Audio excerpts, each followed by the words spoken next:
Hi friends, നമ്മുടെ പുതിയൊരു വീഡിയോയിലേക്ക് എല്ലാവർക്കും സ്വാഗതം. അപ്പം നമുക്കിന്നൊരു അടിപൊളി പുട്ടുവറവിൻ്റെ റെസിപ്പി നോക്കിയാലോ. അപ്പോൾ അതിനായിട്ട് എന്തെല്ലാം വേണ്ടതെന്നൊക്കെ നോക്കാം. നമുക്ക് വീഡിയോയിലേക്ക് പോവാം. അതിനായിട്ട് ഞാനിവിടെ ഒരു 1/4 കിലോ ചിക്കൻ എടുത്തിട്ടുണ്ട്. അപ്പോൾ അതിലേക്ക് കുറച്ച് മഞ്ഞൾപ്പൊടിയും കുറച്ച് മുളക് പൊടിയും പിന്നെ കുറച്ച് ആവശ്യത്തിന് ഉപ്പും ചേർത്തിട്ട് ഒന്ന് മസാല വരക്കി വെക്കുന്നുണ്ട് കുറച്ച് സമയത്തേക്ക്. അപ്പോൾ ആ സമയം കൊണ്ട് ഞാനിതാ ഉള്ളിയും തക്കാളിയൊക്കെ മുറിച്ച് വെച്ചിട്ടുണ്ട്. ഇത് ഒരു 2 ഉള്ളിയും ഒരു തക്കാളിയും പിന്നെ കുറച്ച് ഇഞ്ചി വെളുത്തുള്ളിയും കട്ട് ചെയ്തിട്ടുണ്ട്, പച്ചമുളകുമാണ് ഇത്. അപ്പോൾ ഇതാ ഞാൻ ചിക്കനും അവിടുന്ന് ഫ്രൈ ആക്കി എടുത്തിട്ടുണ്ട്. വെളിച്ചെണ്ണയിലാണ് ഞാൻ ചെയ്തെടുക്കുന്നത്. അപ്പോൾ ഫ്രൈ ചെയ്യുന്ന ചിക്കൻ ഇട്ട് കൊടുക്കുന്ന വീഡിയോ എൻ്റെ കയ്യിൽ നിന്ന് മിസ്സായി പോയതാണ്. അപ്പോൾ ഇതാ ചിക്കൻ ഫ്രൈ ചെയ്തിട്ട് വെക്കുന്നുണ്ട്. അപ്പോൾ ഇനി അതേ വെളിച്ചെണ്ണയിൽ തന്നെ നമുക്ക് ഉള്ളി ഒന്ന് വാട്ടിയെടുക്കാം. ഇതാ ഞാൻ ആ 2 ഉള്ളി അരിഞ്ഞ് വെച്ചത് അതൊന്ന് ചേർത്ത് കൊടുക്കുന്നുണ്ട്. പിന്നെ ഉള്ളി വാടാൻ വേണ്ടിയിട്ട് കുറച്ച് ഉപ്പും കൂടി ഒന്ന് ഇട്ട് കൊടുക്കുന്നുണ്ട്. എന്നിട്ട് നന്നായിട്ടൊന്ന് ഇളക്കിയിട്ട് അവിടെ കുറച്ച് സമയം മൂടി വെച്ചിട്ടൊന്ന് ഉള്ളി വാടാൻ വെച്ചിട്ടുണ്ട്. അപ്പോൾ ആ സമയം കൊണ്ട് ഞാനിതാ പുട്ട് റെഡിയാക്കുന്നുണ്ട്. അപ്പോൾ നിങ്ങളുടെ കയ്യിൽ രാവിലത്തെ പുട്ട് ബാക്കിയുണ്ടെങ്കിൽ രാത്രിയിലൊക്കെ ഇങ്ങനെയൊക്കെ ചെയ്തെടുക്കുക. അപ്പോൾ ഉള്ളിയിലേക്ക് തക്കാളിയും കൂടി ഞാൻ ചേർത്ത് കൊടുത്തിട്ടുണ്ട്. തക്കാളിയും പിന്നെ ഇഞ്ചി വെളുത്തുള്ളി പച്ചമുളകും അതും കൂടി ഒന്ന് ചേർത്ത് കൊടുത്തിട്ട് നന്നായിട്ടൊന്ന് മിക്സ് ചെയ്യുന്നുണ്ട്. ഇതൊന്ന് വാടി വന്നപ്പോൾ ഞാനിതിലേക്ക് കുറച്ച് മഞ്ഞൾപ്പൊടിയും കുറച്ച് മുളക് പൊടിയും പിന്നെ ആവശ്യത്തിന് മല്ലിപ്പൊടിയും കൂടി ചേർത്തിട്ട് ഒന്ന് നന്നായിട്ടൊന്ന് മിക്സ് ചെയ്തെടുക്കുന്നുണ്ട്. ഇനി നമുക്ക് നേരത്തെ ഫ്രൈ ചെയ്ത് വെച്ച ചിക്കനും കൂടി ഇതിലേക്ക് ഇട്ട് കൊടുക്കാം. അതും കൂടി ഇട്ടിട്ട് നന്നായിട്ടൊന്ന് മിക്സ് ചെയ്തെടുക്കുന്നുണ്ട്.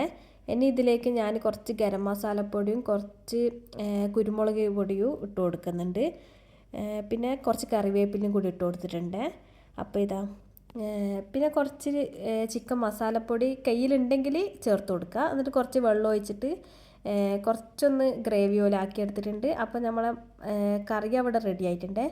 ഇനി നമുക്ക് ഒരു ഫ്രൈ പാൻ വെച്ചിട്ട് കുറച്ച് വെളിച്ചെണ്ണ വെച്ചിട്ട് ഒരു ചെറിയ കഷ്ണം ഉള്ളി ഒന്ന് ഇട്ട് കൊടുത്തിട്ടുണ്ട്. എന്നിട്ട് ഒരു മുട്ടയാണ് ഞാൻ എടുത്തിട്ടുള്ളത്. മുട്ടയൊന്ന് ചിക്കി കൊടുത്തിട്ടുണ്ട്. അപ്പം നമ്മൾ റെഡിയാക്കി വെച്ച ആ ഒരു ഗ്രേവി അടക്കം ഇതിലേക്ക് ഒഴിച്ചു കൊടുക്കുന്നുണ്ട്. ആവശ്യം പോലെ ഒഴിച്ചു കൊടുക്കുക. എന്നിട്ട് ഇതാ റെഡിയാക്കി വെച്ച പുട്ടൊന്ന് പൊടിച്ചെടുത്തിട്ടുണ്ട്. കൈ കൊണ്ട് പൊടിച്ചെടുത്തിട്ട് അതും കൂടി ഒന്ന് ചേർത്തിട്ട് നമുക്ക് നന്നായിട്ടൊന്ന് മിക്സ് ചെയ്തെടുക്കാം. പുട്ടുവറവ് എന്ന് പറയുമ്പോൾ എല്ലാവർക്കും ഇഷ്ടപ്പെട്ട ഒരു ഐറ്റം തന്നെയല്ലേ. തട്ടുകടയിലൊക്കെ പോയിട്ട് കഴിക്കുന്ന ഒരു ഐറ്റം തന്നെ ആയതുകൊണ്ട് എല്ലാവരും ഒന്ന് ട്രൈ ചെയ്ത് നോക്കണം. പിന്നെ രാവിലത്തെ പുട്ടൊക്കെ ബാക്കിയുണ്ടെങ്കിൽ നമുക്കിത് രാത്രി ഇങ്ങനെ ഒന്ന് മസാല ആക്കിയിട്ട് ചെയ്തെടുക്കുക. നല്ല ടേസ്റ്റാണ് കഴിക്കാൻ. അപ്പോൾ ഇത് ബീഫിലും ഉണ്ടാക്കൂ ചിക്കനിലും ഉണ്ടാക്കൂ അങ്ങനെ. അപ്പോൾ ഇത് നന്നായിട്ടൊന്ന് മിക്സ് ചെയ്തെടുക്കണം. നല്ലോണം മിക്സാക്കി എടുക്കണം ഈ പുട്ടുവറവ്. അപ്പോൾ ഒരു 5-10 മിനിറ്റ് ഒരു 10 മിനിറ്റ് നേരം ഇങ്ങനെ മിക്സാക്കി എടുത്തതിന് ശേഷം ഇവിടെ നമ്മുടെ പുട്ടുവറവ് റെഡി ആയിട്ടുണ്ട്. ഇനി നമുക്കിത് പ്ലേറ്റിലേക്ക് സെർവ് ചെയ്യാം. അപ്പം നല്ല അടിപൊളിയായിട്ടുള്ള നല്ല ടേസ്റ്റുള്ളൊരു പുട്ടുവറവ് തന്നെയാണ്. എല്ലാവരും ട്രൈ ചെയ്തിട്ട് കമൻസൊക്കെ അറിയിക്കണേ. അപ്പം നല്ല കട്ടൻ ചായൻ്റെ കൂടെയൊക്കെ കഴിക്കാൻ നല്ല അടിപൊളിയാണ്. ലാസ്റ്റ് പുട്ടിൻ്റെ മുകളിലായിട്ട് ഞാൻ ചെറുതായിട്ട് അരിഞ്ഞ ഉള്ളിയും കുറച്ച് മല്ലിച്ചപ്പ് ഇട്ട് കൊടുക്കുന്നുണ്ട്. പുട്ടുവറവ് കഴിക്കുമ്പോൾ ഈ പച്ച ഉള്ളിൻ്റെ ആ ഒരു ടേസ്റ്റും കൂടി വരുമ്പോൾ നല്ലൊരു ടേസ്റ്റാണ്. അപ്പോൾ എൻ്റെ വീഡിയോ ഇഷ്ടപ്പെട്ടാൽ ലൈക്ക് ചെയ്യാനും ഷെയർ ചെയ്യാനും സബ്സ്ക്രൈബ് ചെയ്യാത്തവരാണെങ്കിൽ എന്തായാലും സബ്സ്ക്രൈബ് ചെയ്യുക. അപ്പോൾ ഇൻഷാ അല്ലാഹ് അടുത്ത നല്ലൊരു വീഡിയോയിൽ കാണാം. അതുവരേക്കും bye bye. Thanks for watching.